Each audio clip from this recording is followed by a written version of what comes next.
जय हिंद दोस्तों, welcome to third video foreign policy. और आज की वीडियो में हम बात करेंगे अफ़गानिस्तान और इंडिया के रिलेशंस के बारे में। तो without wasting any time let's begin. तो सबसे पहले हम वहाँ के हिस्ट्री और कल्चर के बारे में बात करेंगे, कैसे हमारी हिस्ट्री और कल्चर वहाँ की हिस्ट्री और कल्चर से सिमिलर है और क्या सिमिलरिटी वो दोनों शेयर करते हैं। जैसा कि आपने सुना ही होगा गंधर के बारे में, जो कि जिसका वर्णन महाभारत में भी है, जहाँ के मामा शकुनी भी थे। वो आज के अफ़गानिस्तान में स्थित है। तो आप इसे समझ ही सकते हैं कि एक टाइम अफ़गानिस्तान भी इंडिया का पार्ट रहा था। बहुत से देशों ने इंडिया पर हमला करा और अफ़गानिस्तान बिल्कुल बाउंड्री पे था इंडिया की। तो बहुत से देशों ने इंडिया पर हमला किया तो वे अफ़गानिस्तान के रास्ते ही आए। द ग्रेट अलेक्जेंडर ने भी इंडिया पर हमला किया था और वो भी वहीं से आया था, पर उस टाइम के राजा ने तो उन्हें खुली छूट दे दी थी कि तुम आओ और इंडिया पे अटैक करो, क्योंकि उस टाइम इंडिया बहुत से किंगडम्स में डिवाइड था, छोटे छोटे किंगडम्स में। पर कुछ समय बाद चंद्रगुप्त मौर्य ने अलेक्जेंडर को हराया और मौर्य एम्पायर की स्थापना की। और आप देख ही सकते हैं पहले का इंडिया और आज के इंडिया में कितना फ़र्क है। पहले के समय थोड़ा सा वेस्ट पाकिस्तान और थोड़ा सा ईस्ट अफ़गानिस्तान भी इंडिया का पार्ट हुआ करता। आपने तक्षशिला का नाम भी सुना ही होगा, जो कि आज के पाकिस्तान में है, पाकिस्तान और अफ़गानिस्तान के बॉर्डर के वहाँ पर है और एक समय इंडिया का पार्ट हुआ करता था। और मौर्य एम्पायर में चंद्रगुप्त मौर्य ने 322 बीसी से लेकर 185 बीसी तक रूल किया और बाद में अशोका द ग्रेट अशोका ने भी इंडिया सब कॉन्टिनेंट की बाउंड्री को बढ़ाया था। और जो मौर्य एम्पायर था उसकी कैपिटल थी पाटलिपुत्र, जो कि आज का पटना शहर है। क्योंकि अफ़गानिस्तान इंडिया की बिल्कुल बाउंड्री पे था तो उसने बहुत से अटैक झेले। जब एंग्लो अफ़गन वॉर हुई थी तो अंग्रेज जीत गए थे और उन्होंने ब्रिटिश एम्पायर की स्थापना की थी, और जो कि आपका वेस्ट पाकिस्तान और ईस्ट अफ़गानिस्तान था उसको डिवाइड कर दिया दुरंद लाइन से।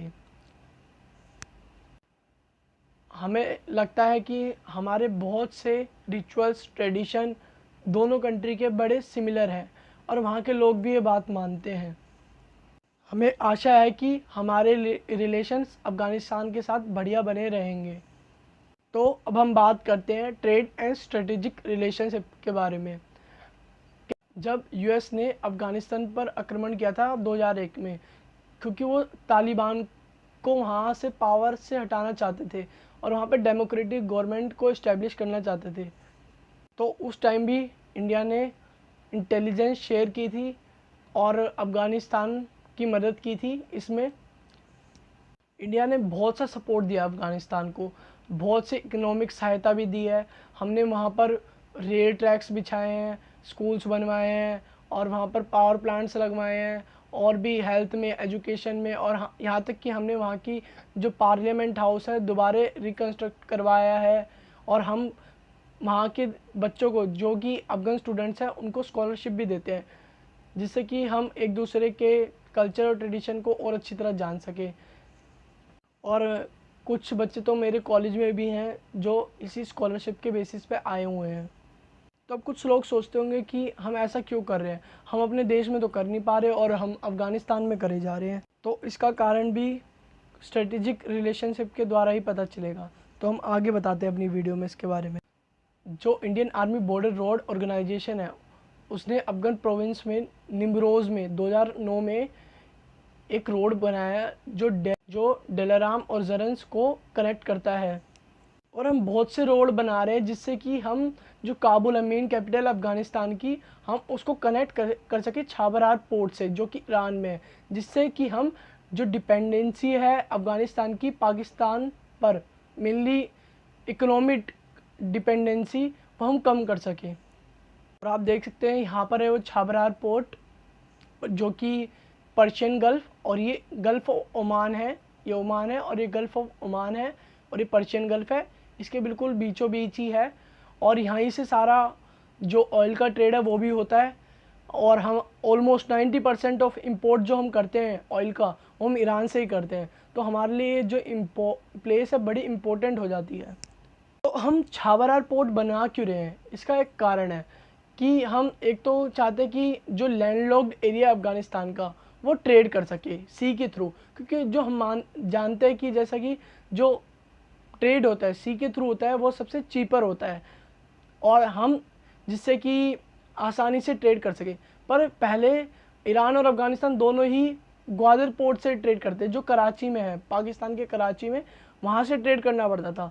अब डायरेक्टली इंडिया अपना ऑयल मंगा सकता है ईरान से छाबरार पोर्ट के कारण, और तीनों कंट्री मिलके इस पर बहुत ज़्यादा काम कर रही हैं।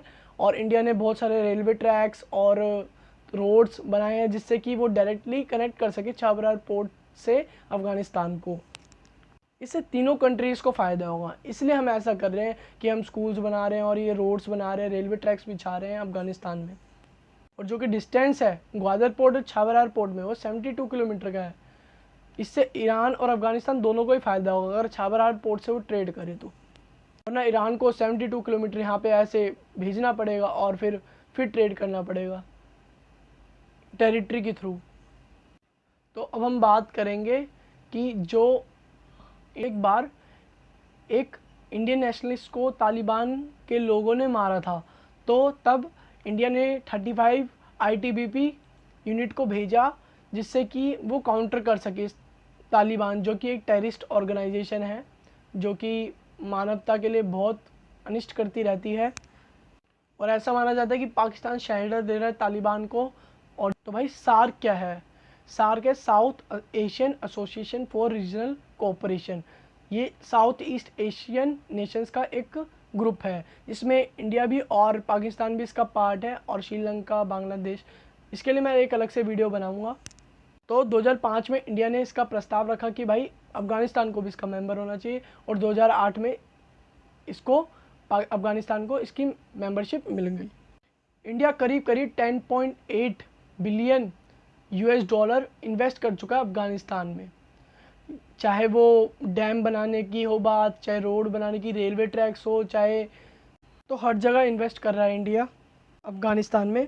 इंडिया करीब 6 स्टील प्लांट लगा चुका है, मेगा स्टील प्लांट्स, जो कि सेल द्वारा लगाए गए। सेल क्या है?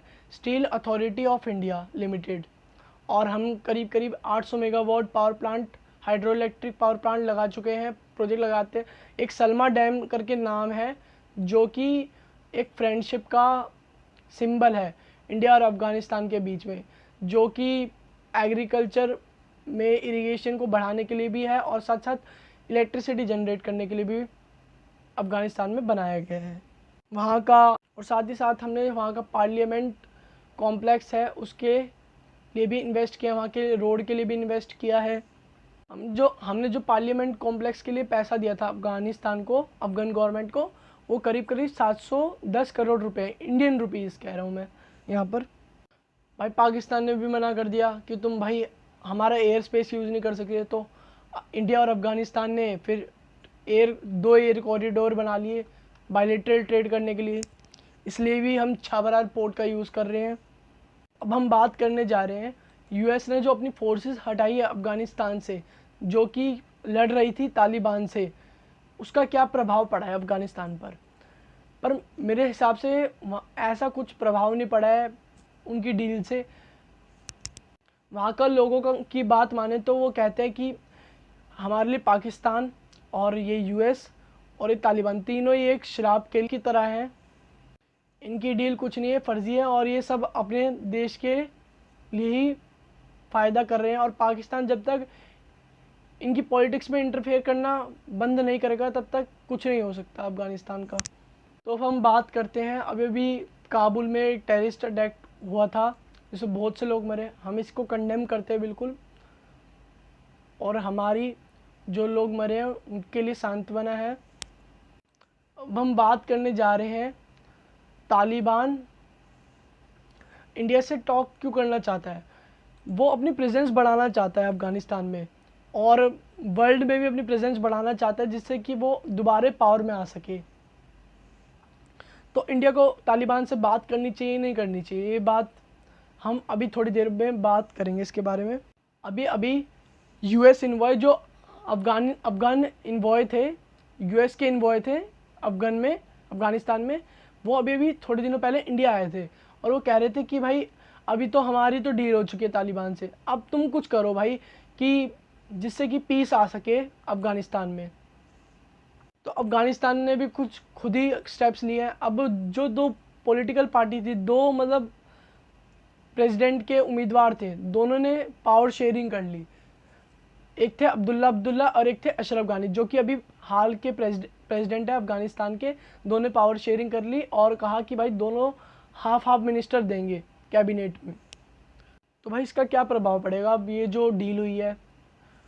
ये मेरे हिसाब से तो अच्छी बात है, क्योंकि जो अब्दुल्ला है वो तालिबान के बिल्कुल बहुत नज़दीक है, तो वो उनसे बात कर सकेंगे और साथ ही साथ जो टेररिज्म फैल रहा है उसको भी रोक सकेंगे। तो हम बात करते हैं इंडिया क्या रोल अदा कर सकती है इस चीज़ में। इंडिया को भाई दोनों पार्टी से बात करनी चाहिए, तालिबान से भी, और जो हम पहले बात कर रहे थे कि क्या तालिबान से बात करनी चाहिए इंडिया को या नहीं, मेरे हिसाब से करनी चाहिए, जिससे कि वो दोनों पार्टीज़ में सॉर्ट कर सके प्रॉब्लम को और साथ ही साथ नॉर्मलसी की तरफ कंडीशन को लेके जा सके। और हमने ये भी बात गौर की है, जितना भी इंडिया ने इन्वेस्ट किया है आज तक तालिबान ने उसको कभी हानि नहीं पहुंचाई। तो उनका मेन मोटिव उनका भी यही है कि भाई डेवलपमेंट होनी चाहिए। पर जो पाकिस्तान उनको भड़काया जा रहा है और ये सब कर रहा है, मुझे डर है तालिबान तो मान भी जाएगा, पर वो जो आईएस कार्ड है वो खेलेंगे पाकिस्तान वाले, और इससे वो अफ़गानिस्तान की पीस को हानि पहुंचाएंगे। तो आज की वीडियो में बस इतना ही। आपको क्या लगता है? आप अपने व्यूज़ कमेंट करें, और अगर आपको हमारी वीडियो अच्छी लगी तो हमारी वीडियो को लाइक करें और हमारी वीडियो को शेयर करें, और साथ ही साथ हमारे चैनल को सब्सक्राइब करना ना भूलें, और लेटेस्ट अपडेट पाने के लिए बेल आइकन को ज़रूर दबाएं। Thank you for watching this video.